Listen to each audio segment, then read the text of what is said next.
Hi everyone, मैं सभी divine souls का वेलकम करती हूँ मेरे इस यूट्यूब चैनल पर जिसका नाम है ट्विन फ्लेम डीवा। अगर आप नए हैं मेरे चैनल पर, एक रियल ट्विन फ्लेम है और रिसेंट में आपकी अवेकनिंग हुई है या फिर कुछ टाइम हो चुका है और अब जब भी किसी ट्विन फ्लेम की अवेकनिंग होती है और उसे कनेक्शन के बारे में पता चलता है तो ये एक ऐसा फेज होता है जहाँ पर आप कार्मिक ट्विन फ्लेम के साथ में सेपरेशन पीरियड में होते हो। और जैसा कि ट्विन फ्लेम जर्नी एक मिस्टीरियस जर्नी है, काफ़ी चैलेंजिंग कनेक्शन है, इसमें बहुत सारे इम्पॉसिबल टास्क को आपको पॉसिबल करना होता है जो कि टाइम टेकिंग प्रोसेस है, बहुत सारे एफर्ट्स आपको लगते हैं। तो अब कार्मिक ट्विन फ्लेम और डिवाइन मैस्कुलिन पर मैंने क्लियर साइंस शेयर करे हुए हैं। इस कनेक्शन के बारे में बहुत सारी मेंटल क्लैरिटी है आपके पास में जो होनी बहुत ज़रूरी है इनर वर्क को शुरू करने से पहले। अगर आप नए हैं मेरे चैनल पर, नए लोगों के लिए एक वीडियो का लिंक मैंने डिस्क्रिप्शन बॉक्स में ऐड करा हुआ है, आप मेक श्योर उसे ज़रूर सुन लें। और अगर आपका कोई पर्सनल सवाल है ट्विन फ्लेम जर्नी या फिर इनर वर्क से रिलेटेड, सो किसी भी पर्सनल सवाल का जवाब मैं आपको कमेंट या फिर ईमेल के थ्रू नहीं रिप्लाई करती हूँ। अगर आपका कोई पर्सनल सवाल है, चाहे कनेक्शन से रिलेटेड है या फिर इनर वर्क से रिलेटेड है, सो पर्सनल सवालों के जवाब आप मुझसे सिर्फ सेशन में पूछ सकते हैं। सेशन आप कैसे बुक कर सकते हैं उसके लिए भी एक वीडियो का लिंक मैंने डिस्क्रिप्शन बॉक्स में ऐड करा हुआ है, वहाँ से आपको सारी डिटेल्स मिल जाएंगी। जो पुराने ट्विन फ्लेम्स हैं चैनल पर, उन जो लेवल 2 का इनर वर्क कंप्लीट कर चुके हैं या फिर कर रहे हैं, जैसे कि टाइम टेकिंग प्रोसेस होता है, जो भी चीज़ें मैंने आपको बता दी है इसका मतलब ये नहीं कि आप उसे एक बार में कर लोगे तो सारी चीज़ें सही हो जाएंगी। आपको ये कई बार रिपीट करना पड़ता है जब तक कि सारी क्लियरिंग नहीं हो जाती है। तो आप अपना, हो सकता है कि रिपीटिंग मोड पर हो। जो 43 डेज का रिचुअल मैं आपसे शेयर करूंगी उस पर मैं काम कर रही हूँ। कुछ टाइम मुझे लगेगा, बहुत ज़्यादा टाइम नहीं लगेगा, that I can assure you. कुछ उसमें प्रिपरेशन ऑलरेडी हो चुकी है। कुछ पर्टिकुलर रिचुअल मैंने शेयर करने के लिए बोला था जो कि ह्यूमैनिटी के लिए है एंड उस पर मुझे ब्लॉकेजेस लग रहे हैं, मतलब they are trying to stop me कि मैं नहीं शेयर करूं। तो होता क्या है कि जब भी इस तरह के पुश लगते हैं तो उसमें अगर आप पार्टिसिपेट करते हो ना, तो पार्टिसिपेशन का मतलब होता है कि आपने उनको एक्सेस दे दिया कि अब शुरू हो जाओ। बट देन जब आप पार्टिसिपेट नहीं करते हो तो आप अपनी पावर्स को वापस ले लेते हो। सो मेरा क्या होता है, मैं इनसे इंटरेक्शन में नहीं रहती हूँ। जब ये स्टॉप करने की कोशिश करते हैं तो आई स्टेप बैक, हाँ, फॉर सम टाइम। जब चीज़ें नॉर्मल हो जाएंगी then I will do it. तो ये चीज़ें काम करती है इस हिसाब से, और ये बहुत बार हुआ है। और अगर आज तक मैं जितने भी वीडियो यहाँ पर शेयर कर पाई हूँ उसी वजह से शेयर कर पाई हूँ। जब भी मुझे किसी चीज़ पर स्टॉप लगते हैं तो मैं इसमें कुछ टाइम के लिए अपना टाइम ले लेती हूँ एंड देन कुछ टाइम के बाद मैं इसको कर पाती हूँ।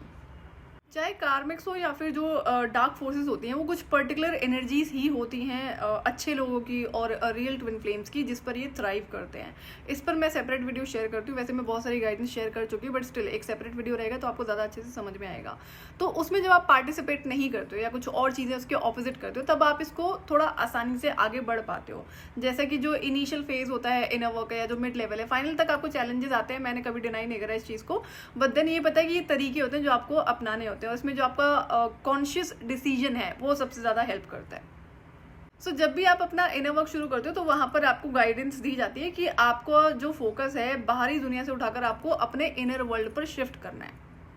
एग्जाम्पल कि आप कार्मिक ट्विन फ्लेम से सेपरेशन पीरियड में हो या जब भी उससे उसका इंटरेक्शन आपका हुआ, तो वहाँ पे जो आपका फोकस एनर्जी वहाँ पर है, जिस भी वजह से जाती है 24/7 वो इंसान आपके माइंड में चलता है, चलती है, वो तो बात ही अलग है। बट देन जो आप खुद से जाकर, चाहे स्टेटस चेक करना है, उसके बारे में बात करना है, किसी और से उसकी अपडेट लेना है, इन्फॉर्मेशन लेना है, तो ये क्या एनर्जी थ्रो करता है कि आपकी जो एनर्जी है बाहरी वर्ल्ड पर है, दूसरे इंसान पर है।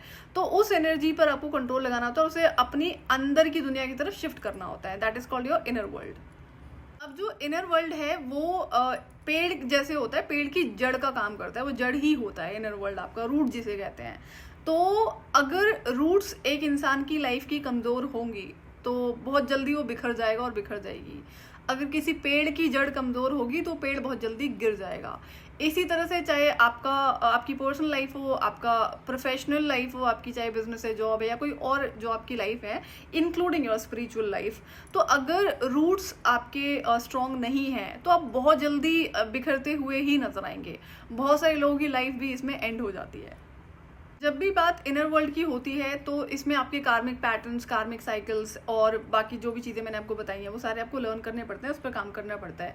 लेकिन जो 5 एरियाज मैंने आपको बताए हैं, mental, emotional, physical, financial and spiritual, इस पर आपको पैरेलली काम करना होता है। एंड इसमें आपका जो डिसीजन मेकिंग है, चॉइसेस है, चेंजेस है, रिलीजिंग है, बहुत सारे काम होते हैं। बहुत सारी चीज़ें मैं आपसे ऑलरेडी शेयर कर चुकी हूँ, तो करना आपको सारा ही पड़ता है। इनर वर्क के दौरान आपका जो कंप्लीट फोकस है वो इनर वर्ल्ड पर होना चाहिए, और ये अगर करोगे इसे तभी आप इसे कर पाओगे। तो जो जितनी भी एनर्जी आपकी बाहर फोकस्ड होती है, छोटी से छोटी, बड़ी से बड़ी चीज़ों पर, वो उसको उठाकर अपने इनर वर्ल्ड पर शिफ्ट करना होता है। तो जो इनर वर्ल्ड है वो एस्ट्रोलॉजी में कौन से प्लैनेट से कनेक्टेड है, राहु और केतु एस्ट्रोलॉजी में शैडो प्लैनेट्स के लिए जाने जाते हैं, तो मैं यहाँ पर राहु केतु की बात नहीं कर रही हूँ, मैं बात कर रही हूँ आपके इनर वर्ल्ड की।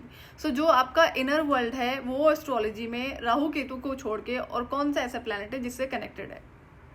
सो ये बेसिक्स हैं एस्ट्रोलॉजी के। अगर आप इस बेसिक को समझ लोगे तो आपको किसी भी बाहरी एस्ट्रोलॉजर की जरूरत नहीं पड़ेगी, किसी न्यूमरोलॉजर आकाशिक रिकॉर्ड वाले और या फिर और किसी की जरूरत आपको बिल्कुल भी नहीं पड़ेगी।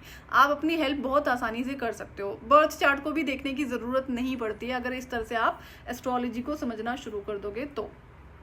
बर्थ चार्ट, एस्ट्रोलॉजी, न्यूमरोलॉजी पर एक पर्टिकुलर वीडियो मैंने आपसे शेयर करा था कि जो आपको बताया जाता है कि आप कुछ भी चेक कर सकते हो, चाहे ट्विन फ्लेम कनेक्शन के बारे में है या फिर यूनियन के बारे में है या कोई और चीज़ें हैं, तो ये रियलिटी है नहीं। मैं अपना पर्सनल एक्सपीरियंस बता रही हूँ कि मुझे आज तक बर्थ चार्ट से कुछ भी चेक करने की ज़रूरत नहीं पड़ी है।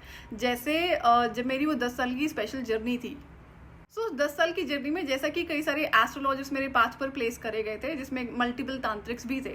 जिन्होंने मेरा बर्थ चार्ट की डिटेल्स मांगी थी, मैंने दी। मैंने सिर्फ इसलिए दी कि मैं ये जानने में इंटरेस्टेड थी कि जो मेरा डेस्टाइन फ्यूचर है, जो मुझे ऑलरेडी बहुत पहले दिखा दिया गया था डिवाइन की तरफ से, जिस इंडस्ट्री में मेरा मिशन है, क्या कोई भी इंसान उसे चेक कर पाएगा? तो नहीं। चाहे वो टॉप मोस्ट एस्ट्रोलॉजर रहा हो या कोई कितना ही बड़ा तांत्रिक क्यों ना रहा हो, कोई भी इंसान उसको एक्सेस नहीं कर पाया। जो शमन्स होते हैं उन्हें कभी भी बर्थ चार्ट की जरूरत नहीं पड़ती है। They do not operate, the real shamans do not operate from birth chart की इन्फॉर्मेशन कि भाई बर्थ चार्ट में ये लिखा है तो ये होगा या फिर अब ये होने वाला है, ऐसा नहीं होता है। That is the real shamanic wisdom. तो लाइफ एक्चुअली में बहुत आसान होती थी। इसको जो मैनिपुलेटर्स हैं on the name of spirituality, astrology, numerology, उसको मैं इन लोगों ने कचरा मचा दिया। तो अब इंसान का क्या होता है, उसको ये लगता है कि भाई आपको इन चीज़ों की हेल्प के लिए दूसरों के ऊपर ही डिपेंड होना पड़ेगा, जो कि रियलिटी है नहीं। अब आज का वीडियो मैं आपसे इसलिए शेयर कर रही हूँ इस टॉपिक पर, ताकि जितना भी बताया हुआ इनर वर्क आप कर रहे हो, मैंने आपसे पहले भी कहा है, बहुत सारी इसमें ऐसे इश्यूज होते हैं जो आपको खुद से रिकग्नाइज करने पड़ते हैं, खुद से उस पर काम करना पड़ता है। और अगर इनर वर्क शुरू कर चुके हो तो अब आपको आगे ही बढ़ना है, पीछे जाने का और रुकने का कोई यहाँ पे ऑप्शन होता नहीं है। तो इनर वर्ल्ड को आप जितना अच्छे से समझोगे, इसका जो कनेक्शन है प्लैनेट्स के द्वारा, अब आई अगेन रिपीट कि इसके लिए आपको बर्थ चार्ट में कुछ भी चेक करने की जरूरत नहीं पड़ेगी। लाइफ में कोई भी प्रॉब्लम हो, हर प्रॉब्लम का सोल्यूशन होता है, और कोई भी इशू हो, हर इशू को हील करा जा सकता है। तो जब हर पॉसिबिलिटीज हैं तो इंसान परेशान क्यों है? अगर आप हैं तो आपको पता है कि आपको इस पर काम करना पड़ेगा और ये काम करा जा सकता है। जैसा कि कल के वीडियो मैंने आपसे कहा था कि बिना करे कुछ होता नहीं है। जब तक कि आप खुद से हीलिंग नहीं करोगे, खुद से उस पर चेंजेस नहीं करोगे और जो बाउंड्री सेट करनी होती है और जो बड़े सारे काम करने होते हैं, तब तक आप किसी भी तरह के रिजल्ट्स को एक्सपेक्टेशन नहीं लगा सकते। अब जैसे कि ट्विन फ्लेम जर्नी में एक भ्रम फैलाया जाता है, टाइम टू टाइम आपको सुनने को मिलेगा कि अब डिवाइन मैस्कुलिन में बड़े शिफ्ट्स हो रहे हैं इस पोर्टल पर, या फिर डिवाइन फेमिनिन में इतने बड़े शिफ्ट्स हो रहे हैं। तो शिफ्ट्स वहीं पर होते हैं जिन्होंने एक्चुअली में इनर वर्क करा होता है। जिन्होंने कुछ नहीं करा वहां पे कोई शिफ्ट नहीं होते हैं। बाकी जिनको भ्रम में जीना है वो ऐसे टॉपिक्स को सुनकर खुश हो जाएंगे। ये क्यों करा जाता है? ताकि जो रियल ट्विन फ्लेम है उसको ये लगे, चाहे जो भी थोड़ा बहुत इनर वर्क आप कर रहे हो उसकी वजह से जो आपका कार्मिक ट्विन फ्लेम है, जिसे डिवाइन मैस्कुलिन बुलाया जाता है, वहां पर कोई बड़े चेंजेस हो रहे हैं और बहुत जल्दी आपका रीयूनियन होने वाला है। इससे क्या होता है, कुछ टाइम आपका निकलेगा, फिर आप बैक टू जीरो हो जाओगे। तो ये साइकिल चलता है, ये चलाया जाता है। तो मैं इसीलिए कहती हूँ आपको कौन कौन से टॉपिक्स से अपना ध्यान हटाना होता है, इस पर भी मैं डिटेल में वीडियो शेयर कर चुकी हूँ। तो अगर आप पुराने हैं तो आपको पता होगा, अगर आप नए हैं तो आपको वो सारे पुराने वीडियोस देखने पड़ेंगे। तो आप मुझे कमेंट्स में शेयर कर सकते हैं कि आपके अकॉर्डिंग वो कौन सा प्लैनेट है जो आपके इनर वर्ल्ड को रिप्रेजेंट करता है। इनर वर्ल्ड के लिए ही आप एनर्जी वर्क करते हैं। जो एक्सटर्नल वर्ल्ड है वहां पर तो आप चेंजेस करेंगे, डिसीजन मेकिंग होगी, बाउंड्री सेट करेंगे। लेकिन जो आपका एनर्जी वर्क है, चाहे वो हीलिंग है, रिलीजिंग है, क्लेंजिंग है, एक्टिवेशन है, ये सारा आपके इनर वर्ल्ड से कनेक्टेड होता है। सो टेल मी कि आपके अकॉर्डिंग वो कौन सा प्लैनेट है जो आपके इनर वर्ल्ड से कनेक्टेड है, उसको रिप्रेजेंट करता है। आज के लिए इतना ही। मैं आपसे फिर मिलूंगी नेक्स्ट वीडियो में। टिल देन आप अपना ध्यान रखिए और डिवाइन से कनेक्टेड रहिए।